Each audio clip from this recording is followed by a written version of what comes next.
టైంతో పాటు ఎక్స్పీరియన్సెస్తో మనుషులు చాలా నేర్చుకుంటారు.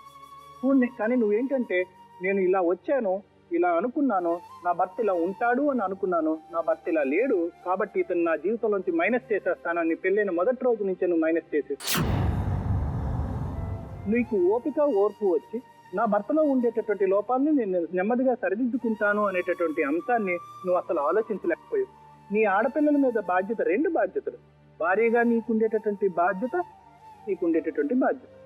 నువ్వేంటంటే తల్లి భార్యగా ఉండేటటువంటి బాధ్యతని పక్కన పెట్టేసి భార్యకి ఇచ్చేటటువంటి సంతోషాన్ని వేరే చోట నుంచి చూసుకోవటం మొదలుపెట్టావు.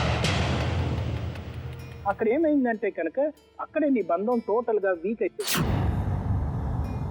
అప్పుడు ఏమైందంటే నీ పిల్లల మీద ఏదైతే నువ్వు రెస్పాన్సిబిలిటీ తీసుకుంటున్నావో ఆ బాధ్యత కూడా నువ్వు పూర్తిగా నిర్వర్తించలేకపోయావు. ఎందుకంటే కనుక నీ డెఫినేషనే మారిపోయింది. ఈ లోపల మనకి అంటే ఈ అమ్మాయి ఇలా మారటానికి శ్రీనివాస్ గురించి కూడా మాట్లాడాలి మేడం. అంటే శ్రీనివాస్ ఏంటంటే చాలా మంచి మనసుతో ఈ అమ్మాయికి ఏదో సహాయం చేద్దాము అనేటటువంటి ఇష్యూ కింద ఇక్కడికి రావటం జరిగింది, అమ్మాయి జీవితంలో ప్రవేశించడం జరిగింది అని అతను మనకు చెప్తాం అన్నది మనం ఎంత అప్రిషియేట్ చేయాలి అనుకున్నా కూడా ఇది దుర్మార్గం, ఇది మంచి పని కాదు అని చెప్పాలి, పలగుది చెప్పాల్సినటువంటి అవసరం ఉంది. ఎందుకు నేను ఇలా అంటున్నాను అంటే కనుక మీ నిజాయితీకి నేను చాలా అప్రిషియేట్ చేస్తున్నాను అండి. అంటే ఏ విధంగా అంటే కనుక ఆ అమ్మాయి రావటంతోనే నాకు శ్రీనుకి ఎటువంటి సంబంధం లేదు అని అంది. కానీ మీరు వస్తూనే నాకు అమ్మాయికి నాకు సంబంధం ఉంది అంది. అయితే ఏంటంటే మీరు ఇంకో లైన్లో వచ్చారు. ఆ అమ్మాయి డైరెక్ట్గా అయినా ఇండైరెక్ట్గా అయినా ఏ సంబంధం లేదు అంది. మీరేమన్నారు అంటే కనుక ఆ అబ్బాయి అనుమానం పడ్డాడండి, మీ అనుమానాన్ని నిజం చేసామండి అని అంటున్నారు. ఏదైనా కన్నా జీవితంలో చిన్న తప్పు పెద్ద తప్పు అన్నది ఉండదు, తప్పు. ఇలాంటి అంశాల్లో ఇది ఇర్రివర్సిబుల్ తప్పు, చేయకూడనటువంటి తప్పు, 2 జీవితాల్ని నాశనం చేసేటటువంటి, 2 కుటుంబాల్ని నాశనం చేసేటటువంటి పెద్ద తప్పు. మీ పాత్ర ఎవరిని ఇక్కడ ప్రశ్నిస్తే కనుక ఒకటి అడుగుతారు, ఎవరు ఈ శ్రీనివాస్, ఎందుకు వచ్చాడు, పక్కింటి అతనా, లేకపోతే ఈ అమ్మాయికి ఉండేటటువంటి రిలేషన్షిప్పా, ఒక ఫ్రెండా, లేకపోతే సహాయం చేసుకునేటటువంటి వ్యక్తా, ఎవరు? వీటన్నిటిలో మనం చూసుకుంటే కనుక ఎవరికైనా అనిపించేది ఒకటే, మీరు రిలేషన్షిప్ మాత్రమే. ఆ అమ్మాయికి అంటే మీరు ఇష్టపడ్డారు, ఆ అమ్మాయి మిమ్మల్ని ఇష్టపడ్డది. ఇతనిలో ఉండేటటువంటి లోపాలని మీరు వేలెత్తి చూపడానికి ఇతను ఒక పావులాగా వాడుకున్నారు. అతను వేలెత్తి అతని లోపాలని మీరు ఇలా చూపెడుతూ మీ సంతోషాన్ని సుఖాన్ని మీరు అనుభవించారు. డెఫినేషన్ ఇస్ చాలా క్లియర్. సో ఇక్కడ ఏంటంటే క్రికెట్ మైండెడ్నెస్ అన్నది ముందు ఉందమ్మా. ఐఎమ్ సారీ టు సే, మీ మనస్తత్వాల్లో కలుషితం అన్నది ఉంది.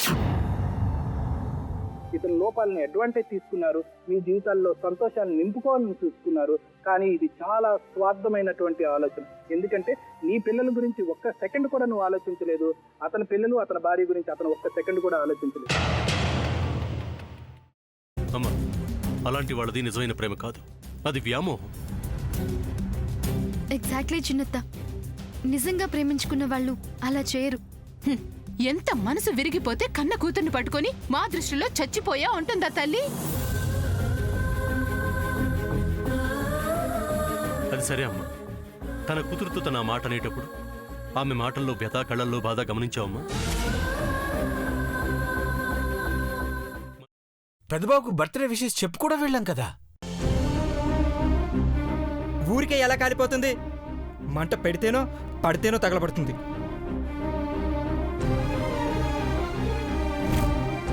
కరెక్ట్ చిన్నబాబు, నీకొచ్చినట్టే నాకు డౌట్ వచ్చింది.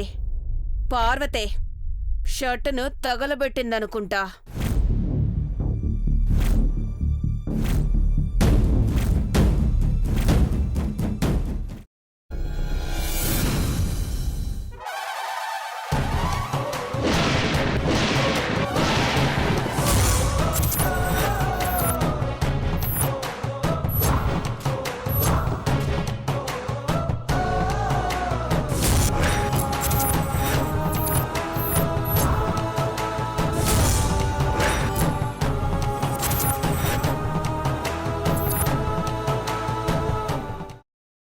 తర్వాత పొట్టు తీసేసి చాప్ చేసి పక్కన పెట్టుకోవాలి.